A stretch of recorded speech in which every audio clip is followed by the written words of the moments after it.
Hello, thank you for tuning into another episode of Take 10 on Tuesday with the Tennessee Tribune. I'm Jason Luntz.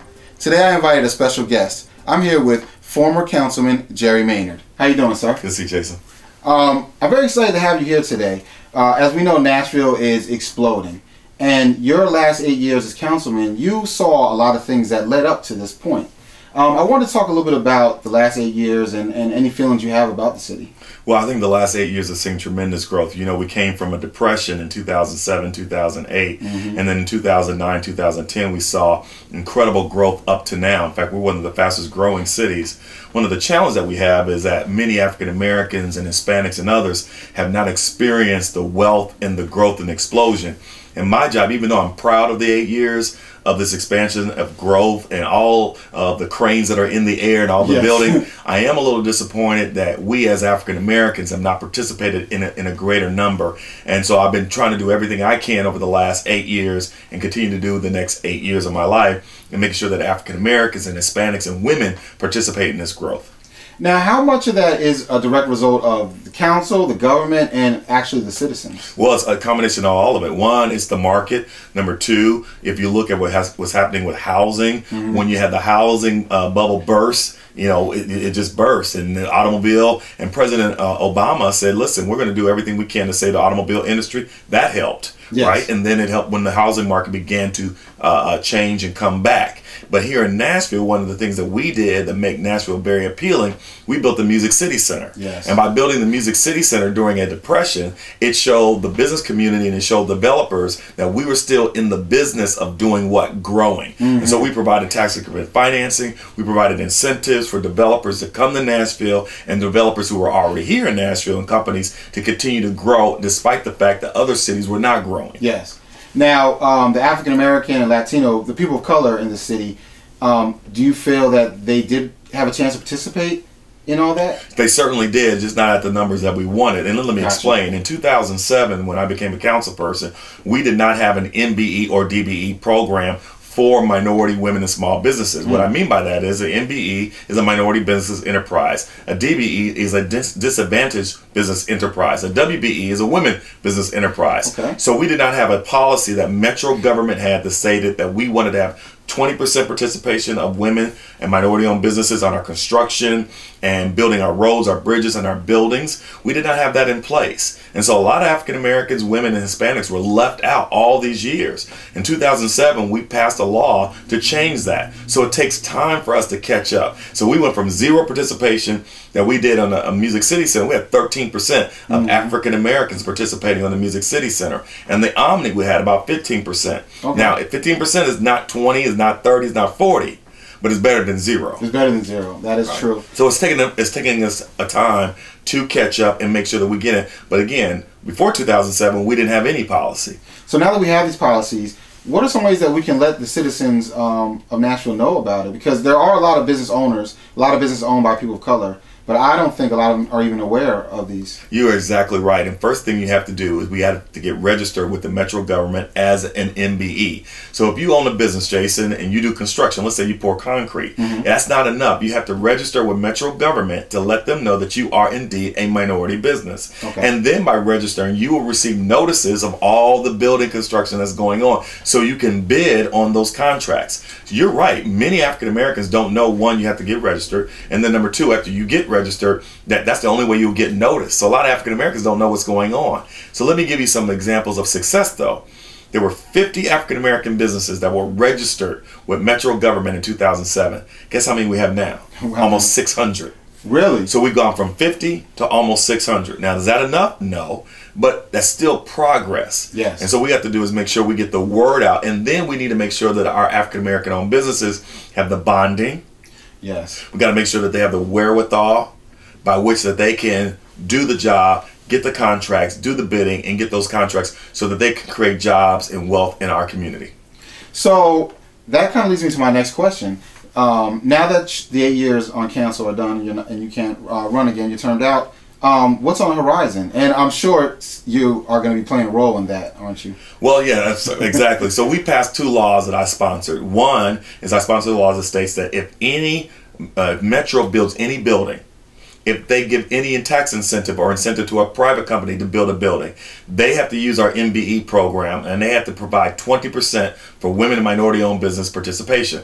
Now, that law is great, Jason, but it doesn't work unless we enforce it. Yes. Unless we review and make sure it's happening. We're accountability. So part of my job as a private citizen now is to make sure that the government, Mayor Megan Barry, make sure that the Economic and Community Development Group, the ECD, make sure they do their job. We got to make sure the Metro Council is watching to make sure that when we see the Bridgestone building going up, and we see this other building going up, that we have participation for minority and women-owned business. That's what we need to do. So I started a company called the Maynard Group. All right. And the Maynard Group is to seek out African-American owned, minority owned, and white owned businesses and help them navigate how do you get these contracts. So I provide a consulting business to help make sure that we get participation from women, minority, and white business owners so that we can create jobs and create wealth.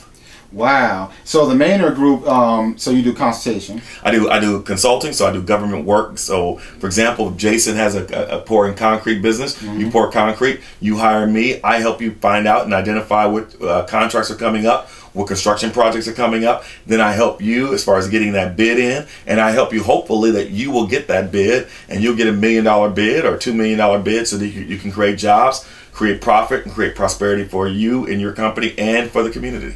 Well, this is great because I always talk on the show to business owners the importance of utilizing other sources, and if there's sources out there that can help them grow, then that's what they need to do. Exactly. So he can focus on the pouring concrete or what his service or products are. That's right. So what my job is that you hire me. My job is to make sure that you got all the information that you need, all the resources and tools that you need to be successful. And then I will use my relationships in making sure that Metro government is providing everything they need for you. Right. And then you in turn can be successful. Let me give you an example. A lot of times small businesses cannot compete because they don't have enough bonding. So what we need to do is make sure that you have the bonding. We got to make sure that you've got all the paperwork in place. We got to make sure that you have the relationships with these other construction companies so that you can put in a bid on a particular construction project and know when those deadlines are. You know this, Jason. Sometimes we're slow to the game. Yes. And the deadlines have already been taking place, or they've already decided who's going to get that contract. And those decisions are made way before it's in the newspaper. And unfortunately for African Americans, many times we're reading the Tennessee Tribune about the story, then we know about it. Yeah. My job as a consultant to make sure you know about it before it's in the story. Wow, that's important. Now I know you're doing consulting with businesses. Are you doing any political work? Political strategies, exactly. I do fundraising. I also do political strategy for candidates. So if you wanted to run for mayor, Congress, or state senate, my firm can provide consulting work to help you with your political strategy, fundraising, and how do we get you elected to the position that you want. My company, I worked with Bill Freeman. He lost, but my company worked with him. I endorsed Megan Barry during the runoff, but I also helped Sharon Hurt with her campaign, to make a virtual with her campaign. I helped some of the judges win their races, and then I've helped Harold Ford Jr. was one of my biggest clients when he ran for United States Senate. So I've been doing this for quite a while. Mayor A.C. Wharton, when he first ran in Memphis, we helped raise money for him. We raised over $25,000 for him on his first election when he won.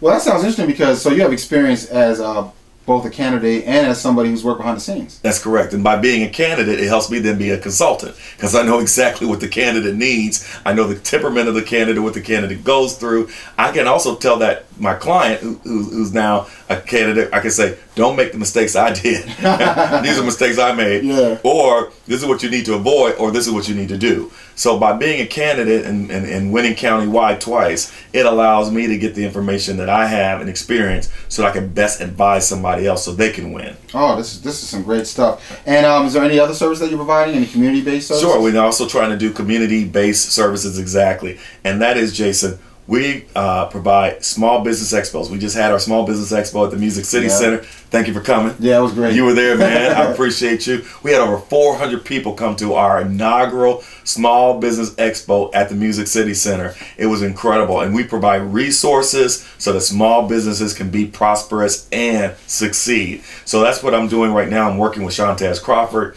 We have a company called Legacy Makers, where we're working to provide summits, and small business expos and networking year round. And we have our partners so that you can get contracts with Airport Authority, MDHA, MTA, or get contracts with HCA and other businesses so that you can grow. So our job is to provide you the resources and the relationships and contacts so that you can grow. Oh man, this is some great stuff. Yeah. Well then, this is the time we have to let them know how can they get in contact with you. Well, the way you can get in contact with me is go to the Maynard Group, and that is jmaynardgroup.com, www.jmaynardgroup.com.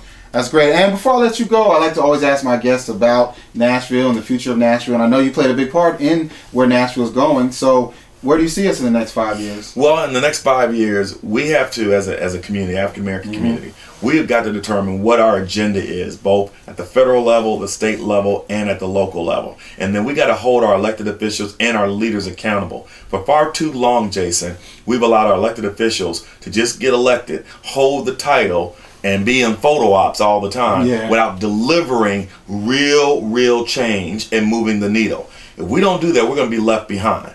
See, listen, I love my Latino brothers and sisters, but they're going to leave us behind unless we get our act together. So over the next 5 years, we're either going to get our act together and we're going to come together and we're going to, because Nashville's booming. Yeah. Or we're going to be left behind. Yes. I don't want to get left behind, so I'm going to do everything I can to make sure we don't. No, that's perfect, man. Well, I really appreciate your time today. Thanks a lot. The Maynard Group sounds exciting. You're going to be doing some great work. And at the Tribune, we're definitely here to support. Thank you. All right. And once again, you've been tuning into Take 10 on Tuesday with the Tennessee Tribune. See you next time.